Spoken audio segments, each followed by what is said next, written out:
Et bonjour à tous et à toutes, nous sommes de nouveau aux internationaux 2020, le Cannes de combat, et de nouveau avec Martial.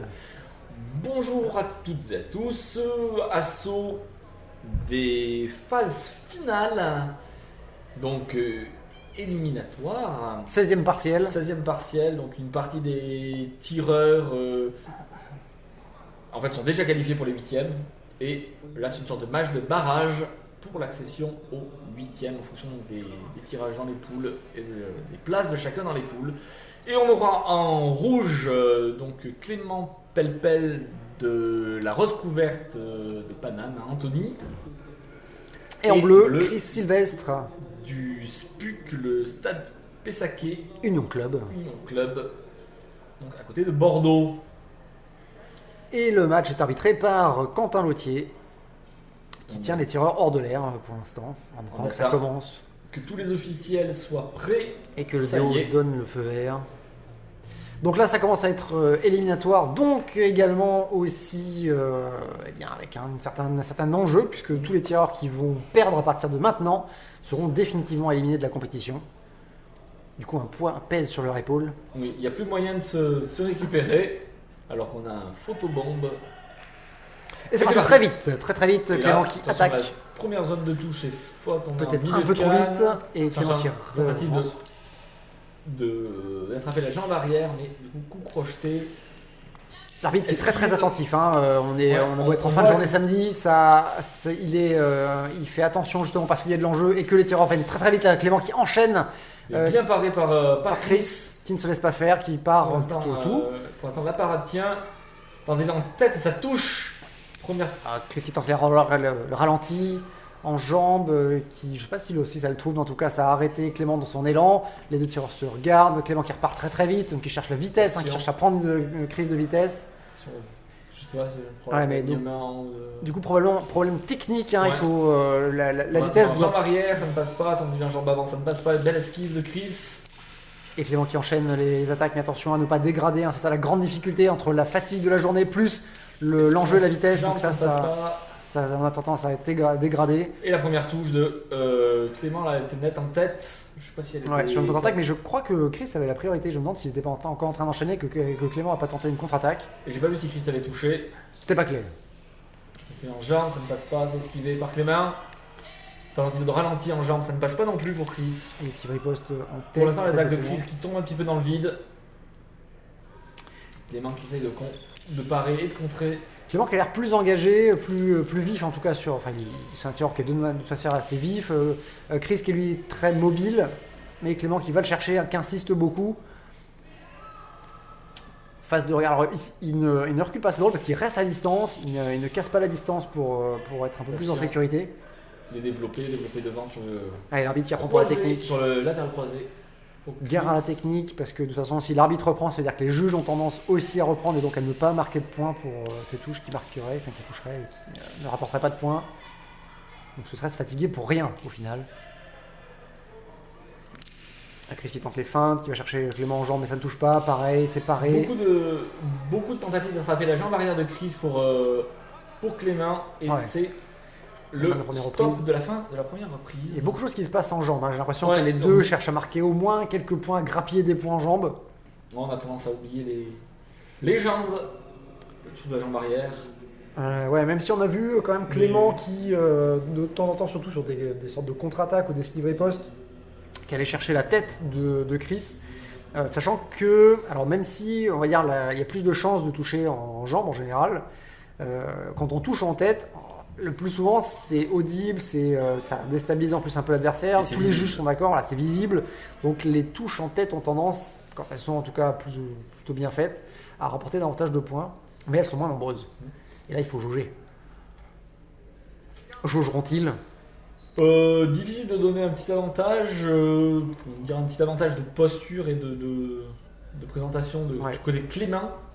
Qui s'impose d'avant plus, qui s'impose. Mais est-ce que ça sera reflété au score? Ça c'est autre chose. Surtout que ça peut encore pas mal changer. Et c'est parti pour la deuxième reprise, on va voir les ajustements tactiques, tentative de parade riposte pour Clément qui tombe devant. Clément qui est plus dynamique aussi, on l'a vu faire un peu d'assaut, de combat intermédiaire. Esquive. Parade riposte, ça va très vite. Là, Le Clément qui accélère alors qu'au contraire Chris cherche plutôt à jouer sur les ralentis et Clément qui cherche sur l'accélération. Garde la trajectoire, dit monsieur l'arbitre. Et ça reprend. Clément qui, pour cette début de reprise, ne tente pas l'attaque surprise. Chris qui enchaîne. Hop, la Clément qui non-armée sur le brisé, on l'a vu. Ouais, trop vite. Trop vite, essayer de ne pas repasser par la position d'armée. Après, sur un malentendu, bon, ça peut passer. Mais là, par un riposte encore très rapide de Clément qui est au taquet sur les. Et par contre, le ralenti en jambe qui touche pour Chris. Et attention à l'anti-jeu. Allez, deux approches. Chris qui ralenti retente. en jambe qui touche. On avait l'impression. Et là, par contre, l'esquive. Clément sur la contre-attaque. Alors j'ai l'impression qu'il s'excusait là. Est-ce qu'il y avait un problème de priorité ou pas, ou de touche? Je sais pas. Pas vu, je crois. L'arbitre n'a pas interrompu. Tant qu'à Clément qui reprend et qui tente les feintes là. On voit beaucoup feinter et changer de côté. Avec Chris fait beaucoup de changements de garde défensive. Donc faire des feintes gauche-droite, ça va être très important. Ça met dans le doute. Mais en même temps, Chris, on le sent très. On sent qu'il fait des esquives un peu au dernier moment. Il n'est pas serein sur ces feintes très rapides de Clément qui peuvent le surprendre. Il réagit beaucoup, il surréagit un petit peu dès que Clément essaye quelque chose. Et attention, pardon, il a été touché. Dommage qu'on n'était pas dans le bon angle parce que là, je Ouais. pense que l'esquive riposte en fente de Chris était sympa à voir. Ouais. Et là, vraiment, touche en jambe Et là, ça part de vite. Clément sur la jambe avant Ça repart très vite. Ouais, de Clément Chris. qui repart très vite encore avec ses feintes de niveau, feinte gauche-droite, feinte de niveau encore. Chris qui répond avec des ripostes également avec quelques feintes à l'intérieur. Bonne défense de Chris, hein. C'est propre ce qu'il fait. Oh, il est touché, bien sûr, au moment où je dis ça. Évidemment. Et c'est toujours comme Toujours. ça, la Caster Curse. Toujours. Toujours là. Chris qui joue un peu de combat intermédiaire, qui cherche pareil. J'ai l'impression qu'il a flairé quelque chose sur les ralentis qui ont tendance à soit ralentir, soit interrompre, soit. Chacun fait un petit pas. combat allez, intermédiaire. une petite feinte de je t'attaquais pas. Ouais, mais Chris a quelque chose avec les ralentis contre Clément, ça a l'air de le surprendre en tout cas, pas forcément de marquer, mais d'interrompre Clément, alors que Clément cherche encore à jouer sur la rapidité, sur la vitesse d'exécution. Parade riposte en tête, passe pas. Et là, les deux tireurs qui se regardent un petit peu plus. Avec les cannes qui sont en bas, est-ce qu'il récupère, est-ce qu'il feinte, est-ce qu'il feigne la fatigue? Possible qu'il feigne pas, hein, qu'il soit vraiment complètement crevé après cette journée d'assaut. Mais il reste à distance, hein, et toujours ces parades riposte, quelques feintes au début. Pas beaucoup d'enchaînement, c'est l'enchaînement 2-3 coups, pas plus. Ouais. C'est un peu le statu quo. Peut-être qu'ils osent pas non plus. Chris qui tente une contre-attaque. Ouais, ça ne passe pas. Un peu loin peut-être. Et toujours des défenses, hein, quand Clément reprend la main. Phase d'observation, récupération de la respiration aussi sans doute. Ouais. Et c'est au premier qui retente. Chris qui retente quelque chose, attaque un peu C'est la unitaire. fin de la Deuxième reprise. deuxième reprise. Et les tireurs qui respirent. Un assaut engagé. Ouais, pas une grosse différence de De stratégie. de points non plus marqués. Mm.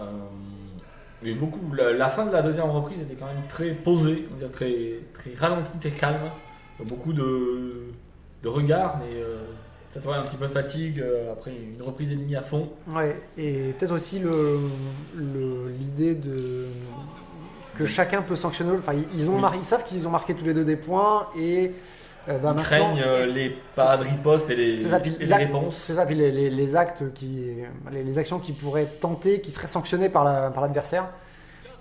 D'un côté, Chris qui a surpris Clément avec des ralentis, et de l'autre côté, Clément qui a surpris Chris avec des actions très très rapides qui le mettaient un peu en difficulté.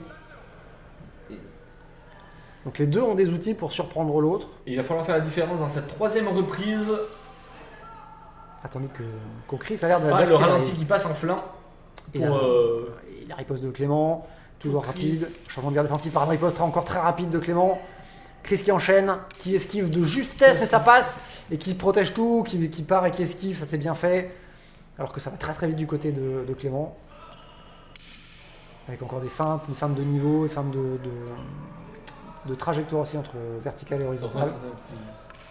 Petit combat intermédiaire. Chris qui ralentit, mais peut-être un peu tôt pour surprendre Attention, Clément. manchette. Reprise canée. Tenue trop haute. Ouais, sur les changements de garde défensifs, ça arrive assez régulièrement. Surtout quand ça va vite et qu'on contrôle pas tout. On n'a pas le temps de remettre sa main là où il faut. Ouais, encore Chris là, qui tente les ralentis, mais c'est Clément qui le voit venir et qui l'attend sans doute en plus là-dessus. Ouais, il doit s'y attendre maintenant. Esquive, les deux qui esquivent en jambe et qui essayent de reprendre la main. Encore des feintes et ça part très vite de chez Clément. Mais à chaque fois, on voit souvent Clément qui fait 2 attaques en tête, une attaque en jambe derrière. Et ça touche, hein, là, j'ai l'impression plusieurs fois, ça touche Chris sur la jambe avant. Donc là, ça paye, hein, j'ai l'impression du côté de Clément. Et voilà encore Clément qui accélère, qui fait des feintes au bas. Et Chris qui a l'air un peu au bout, qui tente plus beaucoup de choses. Là, il a l'air un peu interdit. Ouais, là c'est une attaque, mais sans grande conviction de la part de Ouais, Chris. Elle est pas armée. Est-ce qu'il serait au bout? Au bout du rouleau alors que Clément tient toujours. En tout cas, paraît tenir toujours. Ouais. Il part en tout cas bien mieux physiquement, Clément. Ah ouais, et puis il continue à accélérer. Enfin, il reste toujours sur son tentative en rythme. jambe. Et il arrive à Le parer point derrière en d'esquive Après, Chris a fait vraiment beaucoup d'esquives en jambe, mais on sait que ça fatigue beaucoup. Ouais. C'est très énergivore, donc. Et Clément encore. Et là, ça touche en jambe. Pour Clément, et attention, la trajectoire qui n'était pas du goût de l'arbitre. Ouais, on l'a vu aussi en fente sur une jambe, C'était compliqué. ça devait pas être voulu. Et ensuite Clément qui reprend encore encore une ses fois. enchaînements très rapides, ça touche la jambe avant. Clément qui fait 2 têtes, une jambe. Et Il touche, il vient doubler en jambe ensuite. Ouais, mais il pourrait enchaîner d'ailleurs, parce qu'une fois Oui, qu'il a il touché, pourrait enchaîner, il garde la priorité, donc mais il s'arrête. Après, quand on maintient des enchaînements nombreux, ça peut devenir compliqué physiquement de tenir le surtout burst, surtout 3, des 4, 5, 6, ouais, à la des vitesse à laquelle il va. élevées, ouais. Il est peut-être pas sûr techniquement, il dit que c'est peut-être mieux d'en rester là, de s'en tenir à 3-4 attaques de suite pour marquer quelques points. Ouais, bah ça a suffi. Je pense que ça a suffi d'ailleurs. Hein, Je pense que ça a suffi aussi. On a vu quelques points, quelques touches bien nettes dans les enchaînements. Ouais, assez clair, assez vraiment lisible et justement là j'ai l'impression que sur cette reprise là c'est alors peut-être la différence de physique qui a joué, mais Clément qui a conservé cette idée d'aller vite et de surprendre Chris sur ses attaques rapides et sans doute que la fatigue de Chris a pu jouer parce qu'on l'a vu beaucoup moins mobile, beaucoup moins mobile, beaucoup moins réactif et du coup être pris au dépourvu sur cette attaque super rapide. Être une victoire de Clément. On va écouter.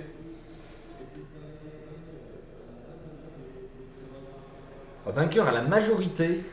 Majorité seulement. D'accord. Majorité seulement, d'après ce que j'ai entendu. Hein.